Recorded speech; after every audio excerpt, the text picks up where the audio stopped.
Hi, everybody. Could the market be showing signs of life? I don't know. Let's talk about it.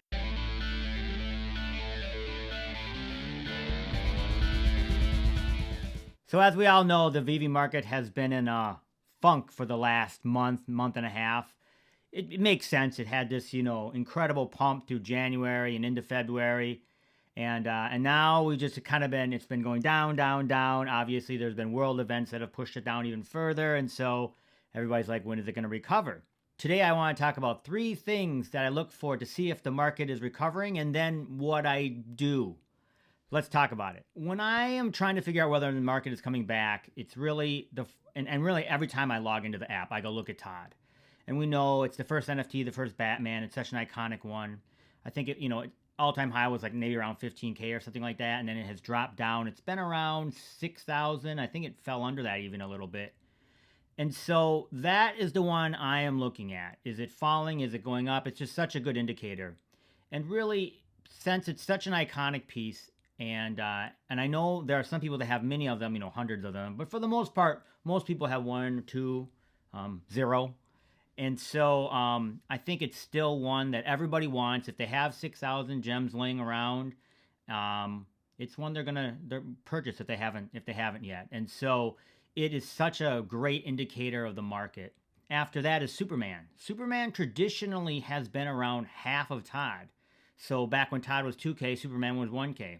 It's not always exactly the same, but even if you notice right now, when Batman was when Todd was at 6,000, Superman was at 3,000. So, and then the next one I look at is Joker. And so the first appearance of the Joker. And that one, I think, generally is about a third of Superman. So you kind of look at those 3, and if they're all pumping, that is a good sign. Last night, maybe it could be said that you could see some activity. Not sure. But, and then of course you look at, other things, even some of the newer ones that have come out, like Black Panther. What are they doing? We know they've been falling back. We know that, really, I haven't even met anybody that doesn't like that collectible Black Panther. So that's one. If you're seeing that really pumping, I think that could be a sign. I think most people want to have at least a common Black Panther. At least that I've talked to. So where is that at? I know people stocked up on those. I have to a certain degree. And then of course I do look at the comics. And you look at those A tier ones, Fantastic Four, Marvel Comics 1. What are they doing? And some of the B tier ones, And some of those actually held out pretty well during this downturn. So that's probably a good indicator too. But my second thing is what do I do when I see things are moving? Well, obviously, you don't start buying everything. I think that's a mistake. You may have instinct to do that, and even I do. But you want to watch, and as with everything, it's going to go up and down. So even if we see the market starting to move back, it's going to take some time, a week or 2 to prove that it's actually moving. But certain collectibles might move really fast, but then they might pull back again. So you want to be careful. And of course, as I've said in a lot of my videos, you don't want to chase. So if you do have collectibles that you've wanted and you are close, don't start trying to sell everything to grab them as they move up. They might come back a little bit. So be careful. Make sure you have your goals. Stay with those goals, because when things start pumping, you are going to have that feeling, we all do, that the FOMO is going to set in. You're like, oh, I really wanted to get that one. Now it's getting out of reach. You just don't want to, make a rash decision. So what do I do? The third thing I want to talk about is more specifically, what do I do when I have determined that the market is moving? How am I going to take advantage? Well, this is what I generally do. So in anything that I've stacked, I'm going to start selling. As the market moves up, I sell. Now, some people might wait longer, but I generally don't. And so that's worked for me and sometimes against me. Let me give you a specific example, and that would be Wonder Woman. When Wonder Woman came out, the first appearance of Wonder Woman, I bought 5 of them.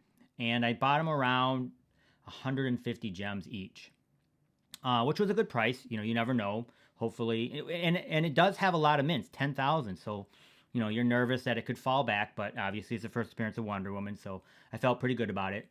But it took weeks and weeks and weeks before it actually started to move up. And when it did, I started to sell them. And I sold 4 of them and kept 1, which you'll see me do very often. I'll buy multiples, but I always keep 1.